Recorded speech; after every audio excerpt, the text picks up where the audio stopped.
வணக்கம். மாலை முரசு செய்திகளை விரிவாக பார்ப்பதற்கு முன் தலைப்புச் செய்திகளை பார்க்கலாம். அரசு ஊழியர்கள் ஈட்டிய விடுப்பை சரண் செய்து பணப்பலன் பெறும் முறை மீண்டும் அமல்.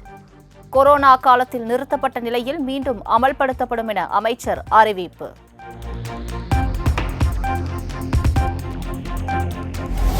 $10 லட்சம் வரை மதிப்புள்ள அசையா சொத்துக்களை பெண்கள் பெயரில் பதிவு செய்தால் 1% பதிவு கட்டணம் குறைப்பு. 1 லட்சம் மகளிரை தொழில் முனைவோராக உயர்த்திடும் பெருந்திட்டம் அமல்படுத்தப்படும் என தங்கம் தென்னரசு அறிவிப்பு.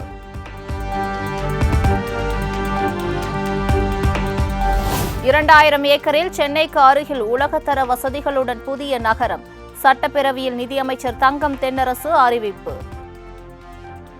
பொதுமக்களின் அனைத்து தேவைகளையும் நிறைவு செய்திடும் வகையில் ஒருங்கிணைந்த புதிய நகரங்களை உருவாக்குவது மிகவும் பொருத்தமானது எனும் நகரமைப்பு வல்லுநர்களின் கருத்தை ஏற்று முதற்கட்டமாக சென்னைக்கு அருகே ஓர் புதிய நகரம் சுமார் 2000 ஏக்கர் பரப்பளவில் உருவாக்கப்படும்.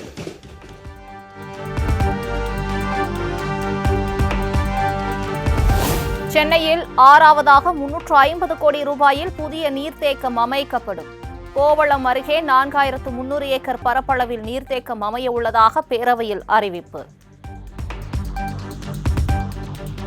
அருகே அமைந்துள்ள கோவளம் உப வடிநிலத்தில் பருவகாலங்களில் கிடைக்கும் வெள்ள நீரின் ஒரு பகுதியை செங்கல்பட்டு மாவட்டம் திருப்போரூர் வட்டத்தில் பழைய மாமல்லபுரம் சாலை மற்றும் கிழக்கு கடற்கரை சாலைகளுக்கு இடைப்பட்ட பகுதியில் 4375 ஏக்கர் அரசு நிலப்பரப்பில் சுமார் 1.6 TMC கொள்ளளவில் ஆண்டிற்கு 2.25 TMC அளவிற்கு வெள்ள நீரினை சேமிக்கும் வகையில் சென்னையின் 6வது நீர்த்தேக்கமாக புதிய நீர்த்தேக்கம் ஒன்று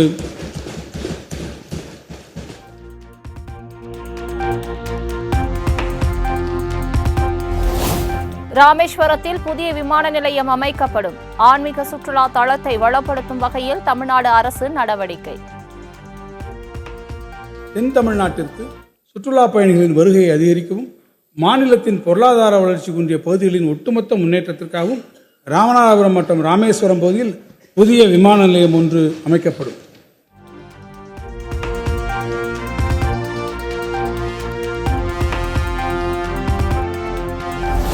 அடுத்த 2 ஆண்டுகளில் 20 லட்சம் மாணவர்களுக்கு மடிக்கணினி அல்லது கணினி வழங்கப்படும். 2000 கோடி ரூபாய் நிதி ஒதுக்கப்பட்டுள்ளதாக அமைச்சர் தங்கம் தென்னரசு தகவல்.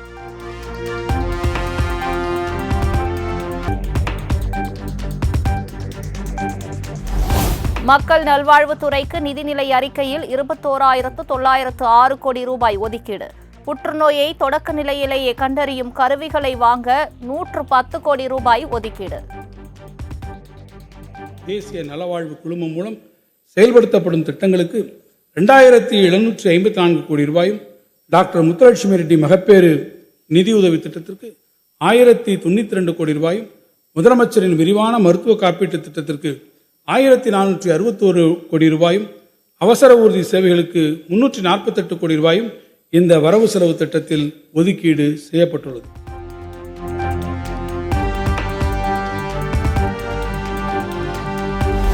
தமிழ்நாடு பள்ளிக் கல்வித்துறைக்கு 46,767 கோடி ரூபாய் ஒதுக்கீடு. 160 கோடியில் 2000 பள்ளிகளில் கணினி ஆய்வகங்கள் தரம் உயர்த்தப்படும் என்றும் அறிவிப்பு. உயர் தொழில்நுட்பத்தை மாணவர்களுக்கு அறிமுகப்படுத்துவதன் மூலம் கற்பித்தல் சூழலை நவீனமாக்கிட இந்த அரசு உரிய நடவடிக்கைகளை தொடர்ந்து எடுத்து வருகிறது. 2025-26 ஆண்டில் 2000 பள்ளிகளுக்கு 160 கோடி ரூபாய் மதிப்பீட்டில் கணினி ஆய்வகங்கள் மேம்படுத்தப்படும்.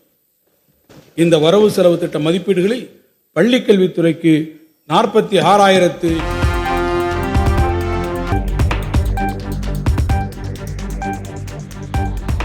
உயர்கல்வித்துறைக்கு 8,494 கோடி ஒதுக்கீடு. 2,500 கோடிக்கு கல்விக் கடன் வழங்க இலக்கு நிர்ணயம் செய்துள்ளதாகவும் நிதியமைச்சர் தங்கம் தென்னரசு அறிவிப்பு.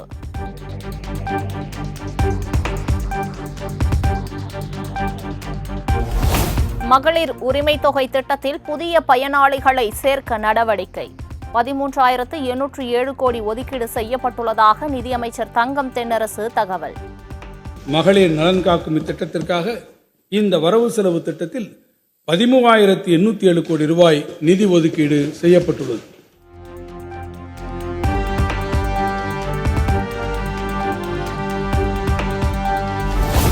மகளிர் விடியல் பயணத்திற்கு 3600 கோடி ஒதுக்கீடு.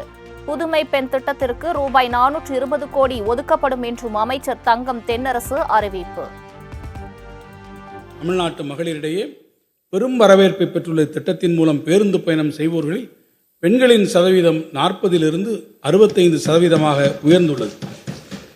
தினமும் சராசரியாக 50 லட்சம் மகளிர் பேருந்துகளில் இதுவரை 642 கோடி பயணங்களை மேற்கொண்டுள்ளனர். மகத்தான இந்த திட்டத்தினால்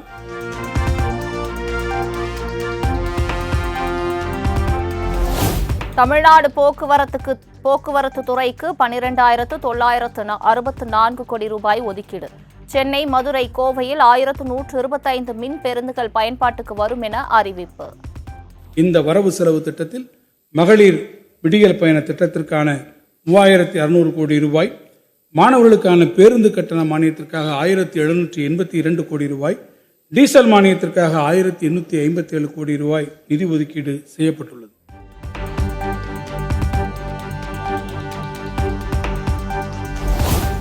சென்னை மாநகர் போக்குவரத்து கழக செயல்திறனை மேம்படுத்த 640 கோடி ரூபாய் ஒதுக்கீடு.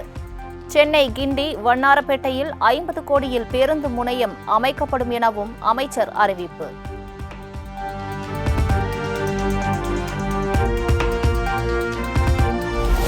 நீர்வளத்துறைக்கு 9460 கோடி நிதி ஒதுக்கீடு. எரிசக்தி துறைக்கு 21168 கோடி ரூபாய் நிதி ஒதுக்கீடு செய்து அமைச்சர் அறிவிப்பு. சென்னை பெருநகர மக்களின் குடிநீர் தேவை குறிப்பிடத்தக்க அளவில் நீண்ட காலத்திற்கு நிறைவு செய்யப்படும். இந்த வரவு செலவு திட்ட மதிப்பீடுகளில் நீர்வளத்துறைக்கு 9460 கோடி ரூபாய் நிதி ஒதுக்கீடு செய்யப்பட்டுள்ளது. எரிசக்தி கொள்கை இன்டகிரேட்டட் ரெனியூவபிள் எனர்ஜி பாலிசி வெளியிடப்படும். இந்த வரவு செலவு திட்ட மதிப்பீடுகளில் எரிசக்தி துறைக்கு 21,178 கோடி ரூபாய் ஒதுக்கீடு செய்யப்பட்டுள்ளது.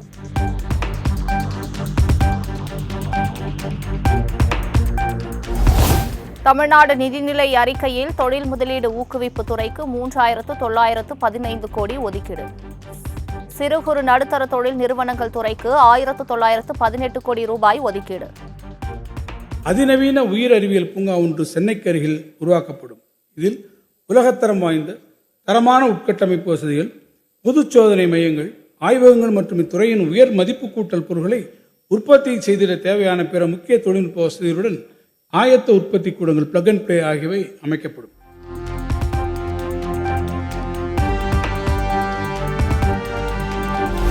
₹131 கோடி ரூபாய் தகவல் தொழில்நுட்பத்துறைக்கு ஒதுக்கீடு. விண்வெளி தொழில்நுட்ப நிதியாக 10 கோடி ரூபாய் ஒதுக்கீடு செய்து அமைச்சர் அறிவிப்பு.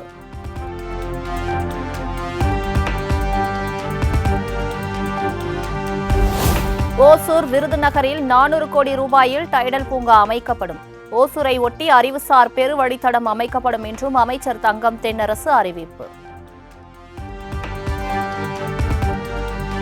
சென்னையில் டைடல் பூங்காவை அமைத்து தமிழ்நாட்டின் தகவல் தொழில்நுட்ப புரட்சிக்கு வித்திட்ட நவீன தமிழ்நாட்டின் சிற்பியான முத்தமிழறிஞர் கலைஞர் அவர்கள் வகுத்து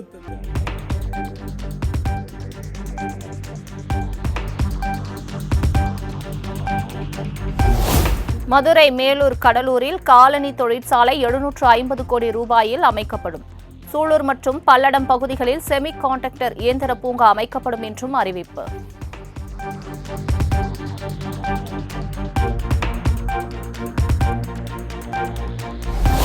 கலைஞர் நகர் மேம்பாட்டு திட்டத்திற்கு 2000 கோடி ரூபாய் நிதி ஒதுக்கீடு. முதலமைச்சரின் கிராம சாலை மேம்பாட்டு திட்டத்திற்கு 2200 கோடி ஒதுக்கீடு செய்து அமைச்சர் தங்கம் தென்னரசு அறிவிப்பு.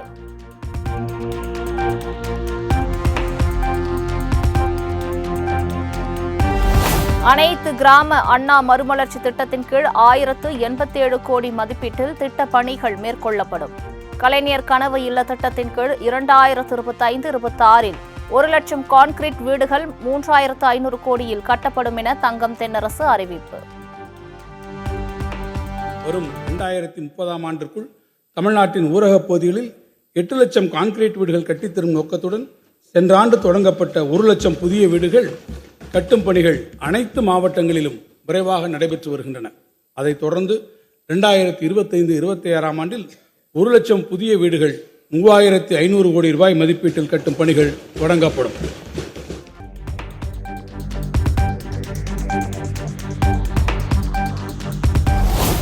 வனப்பகுதியில் உள்ள பழங்குடியினர் நலனுக்காக 850 கோடியில் சாலைகள் மேம்படுத்தப்படும். நிதியமைச்சர் தங்கம் தென்னரசு தகவல்.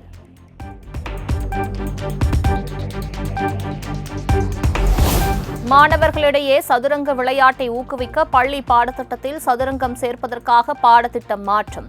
விளையாட்டுத்துறைக்கு 572 கோடி ரூபாய் ஒதுக்கீடு செய்து நிதியமைச்சர் தங்கம் தென்னரசு அறிவிப்பு. பல்வேறு மலையேற்ற வீரர்களின் பெருங்கனவான உலகின் உயரமான எவரெஸ்ட் சிகரத்தில் ஏறி சாதனை புரியும் தமிழ்நாட்டைச் சார்ந்த வீரர் வீராங்கனைகளுக்கு 10 லட்சம் ரூபாய் ஊக்கத்தொகை வழங்கப்படும். இந்த வரவு செலவு திட்ட மதிப்பீடுகளில் இளைஞர் நலன் விளையாட்டு மேம்பாட்டுத்துறைக்கு 572 கோடி ரூபாய் ஒதுக்கீடு செய்யப்படும்.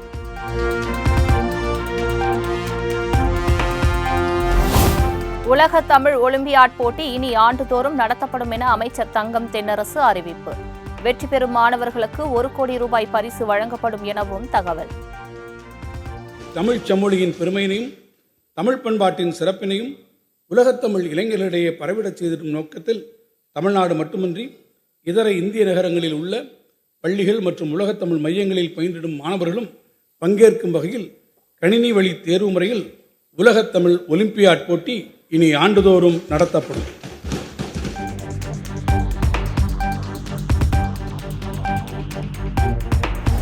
தமிழ்நாடு பட்ஜெட்டில் ஓலைச்சுவடிகளை மின் பதிப்பாக்கம் செய்ய ரூபாய் 2 கோடி ஒதுக்கீடு. சர்வதேச அளவில் தமிழ் புத்தக கண்காட்சி நடத்த ரூபாய் 2 கோடி ஒதுக்கீடு செய்யப்படும் என தங்கம் தென்னரசு அறிவிப்பு. பழந்தமிழ் ஓலைச்சுவடிகள், அரிய ஆவணங்கள் மற்றும் முக்கிய ஆளுமைகளின் கையெழுத்து பிரதிகளை மின் பதிப்பாக்கம் செய்திட வரும் நிதியாண்டில் 2 கோடி ரூபாய் நிதி ஒதுக்கீடு செய்யப்பட்டுள்ளது. தமிழர்கள் அதிகம் வசிக்கும் புதுதில்லி, மும்பை, பெங்களூரு, கொல்கத்தா, திருவனந்தபுரம் போன்ற பிற இந்திய பெருநகரங்கள் மட்டுமின்றி வெளிநாடுகளிலும் குறிப்பாக சிங்கப்பூர்,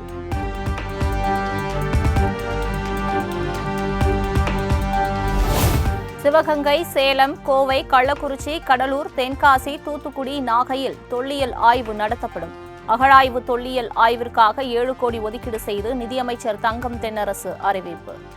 தமிழ் பண்பாட்டின் சிறப்புகளை உலகறிய செய்திடும் முயற்சியின் தொடர்ச்சியாக எதிர்வரும் 2025-26 ஆண்டில் தமிழ்நாட்டில் தொல்லியல் அகழ்வாராய்ச்சிகள் சிவகங்கை மாவட்டம் கீழடி, தூத்துக்குடி மாவட்டம் பட்டணமருதூர், தென்காசி மாவட்டம் கரிவலமந்தநல்லூர், நாகப்பட்டினம் மாவட்டம் நாகப்பட்டினம், கடலூர் மாவட்டம் மணிக்கொல்லை, கள்ளக்குறிச்சி மாவட்டம் ஆதிச்சனூர், கோயம்புத்தூர் மாவட்டம் வெள்ளலூர் மற்றும் சேலம் மாவட்டம் தெலுங்கனூர் ஆகிய இடங்களில் மேற்கொள்ளப்படும்.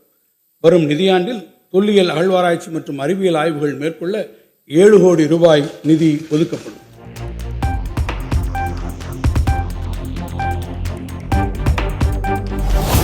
மீன்பிடி தடை காலத்தில் மீனவர்களுக்கு உதவித்தொகை வழங்க 381 கோடி மானிய நிதி ஒதுக்கீடு. இலங்கை சிறையில் வாடும் மீனவ குடும்பங்களுக்கு வழங்கப்படும் தின உதவித்தொகை 500 ரூபாயாக உயர்த்தப்பட்டுள்ளதாக அறிவிப்பு. மீன்பிடிப்பு குறைவு மானியம் 1,79,147 மீனவர்களுக்கு தலா 6,000 ரூபாய் வீதமும், மீன்பிடிப்பு குறைவு காலத்திற்கென சேமித்து வைப்பதை ஊக்குவிக்க 2,10,850 மீனவர் மற்றும் 2,03,290 மீனவ மகளிருக்கு தலா 3,000 ரூபாய் வீதமும், மீன்பிடி தடைக்காலத்தில் 1,98,923 மீனவர்களுக்கு ஒன்றிய அரசின் பங்களிப்பு 1,500 ரூபாயுடன் மாநில அரசின் கூடுதல் பங்களிப்பாக 6,500 ரூபாயும் சேர்த்து தலா 8,000 ரூபாய் வீதம் என மொத்தம் 381 கோடி ரூபாய் மதிப்பீட்டில் மானியம் வழங்க நிதி ஒதுக்கீடு செய்யப்பட்டது. கடல் அரிப்பை தடுக்கும் இயற்கை அரண்களான அலையாதி காடுகளை பாதுகாக்க கடல்சார் வள அறக்கட்டளை 50 கோடியில் உருவாக்கப்படும்.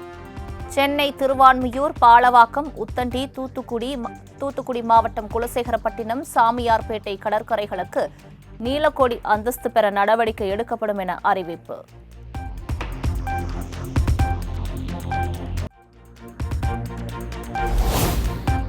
ஆயிரம் ஆண்டுகள் பழமை வாய்ந்த கோவில்களில் திருப்பணி செய்ய 125 கோடி ரூபாய் நிதி ஒதுக்கீடு. சுற்றுலா நகரங்களுக்கு தனித்தனி வளர்ச்சி ஆணையம் உருவாக்கப்படும் என்றும் அமைச்சர் தங்கம் தென்னரசு தகவல்.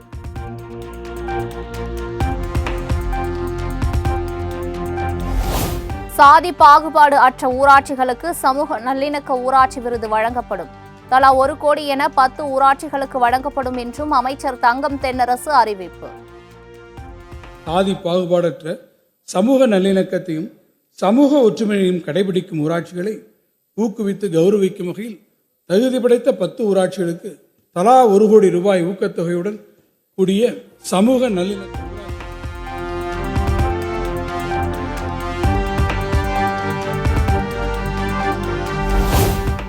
கைத்தறி கைத்திறன் துணி நூல் துறைக்கு 1980 கோடி ரூபாய் ஒதுக்கீடு.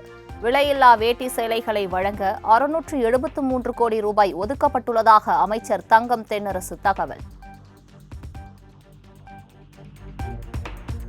விலையில்லா வேட்டி சேலை வழங்கும் திட்டத்திற்கு இந்த வரவு செலவு திட்டத்தில் 673 கோடி ரூபாய் நிதி ஒதுக்கீடு செய்யப்பட்டுள்ளது.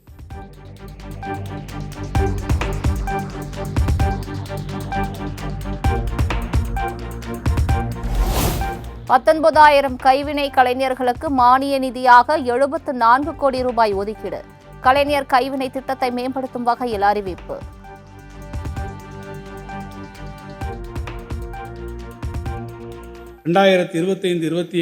ஆண்டில் சுமார் 19,000 கைவினைஞர்களுக்கு உதவிடும் வகையில் மானிய நிதியாக 74 கோடி ரூபாய் நிதி ஒதுக்கீடு செய்யப்பட்டுள்ளது.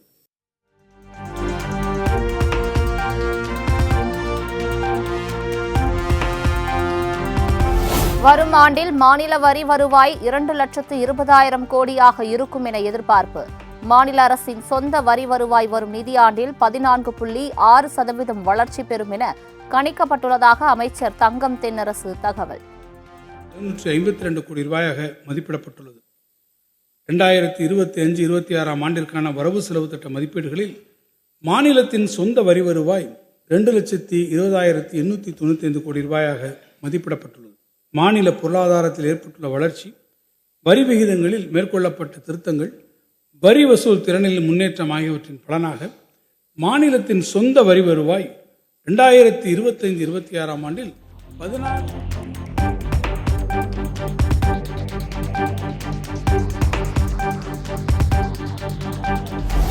மொத்த உள்நாட்டு உற்பத்தியில் வருவாய் பற்றாக்குறை 1.17% குறைக்கப்படும். தேசிய பொருளாதார வளர்ச்சியில் தமிழகத்தின் பங்கு 9% உள்ள போது 4% மட்டுமே மத்திய அரசின் பங்கு நிதியாக வருவதாகவும் தகவல்.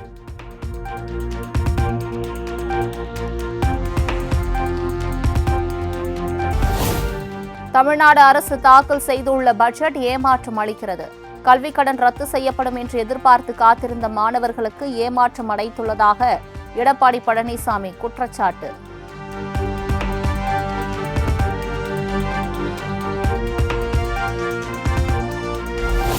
டாஸ்மாக் தலைமையகத்தில் அமலாக்கத்துறை நடத்திய சோதனையை சட்ட ரீதியாக எதிர்கொள்வோம் என அமைச்சர் செந்தில் பாலாஜி பேட்டி. டாஸ்மாக் கொள்முதலில் யாருக்கும் எந்த சலுகைகளும் வழங்கப்படவில்லை என திட்டவட்டம்.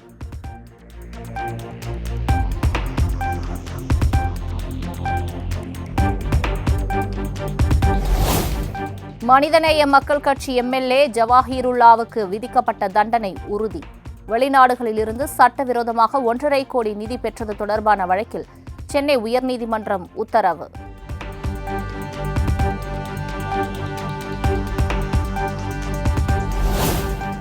எடப்பாடி பழனிசாமிக்கு எதிரான அவதூறு வழக்கு விசாரணைக்கு இடைக்கால தடை. திமுக எம்பி தயாநிதி மாறன் ஏப்ரல் 4ஆம் தேதிக்குள் பதிலளிக்க சென்னை உயர்நீதிமன்றம் உத்தரவு.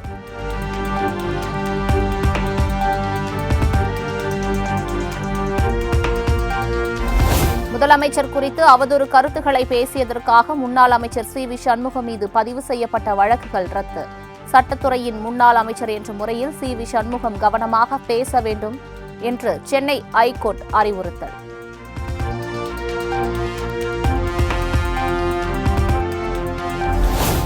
எதிர்க்கட்சிகளுக்கு பேச வாய்ப்பு தரவில்லை என்று கூறி சபாநாயகர் மீது அதிமுக நம்பிக்கையில்லா தீர்மானம் திங்களன்று விவாதத்திற்கு எடுத்துக் கொள்ளப்படும் என தகவல்.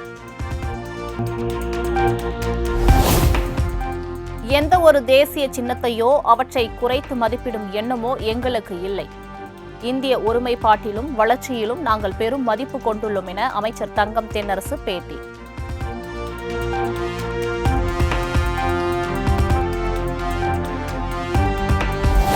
ரூபாய் ரூபாய்க்கான குறியீடு இடம்பெற்றுள்ள கலைஞர் நூற்றாண்டு நாணயங்களை திமுக வீசி எறிந்து விடுமா என அன்புமணி கேள்வி. நாடகங்களை நடத்துவதற்கு பதிலாக தமிழகத்தின் பொருளாதாரத்தை மேம்படுத்த நடவடிக்கை எடுக்க வேண்டும் என வலியுறுத்தல்.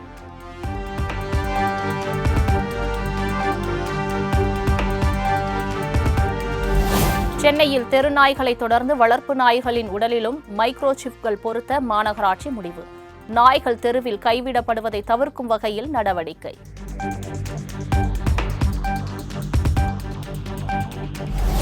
சென்னை அண்ணா நகரில் கடன் தொல்லை காரணமாக மருத்துவர் குடும்பத்துடன் தற்கொலை செய்து கொண்ட சம்பவம். சிவக்குமார் என்பவரிடம் விசாரணை நடைபெற்று வரும் நிலையில் பைனான்சியர் வெற்றி என்பவருக்கு போலீசார் வலைவீச்சு.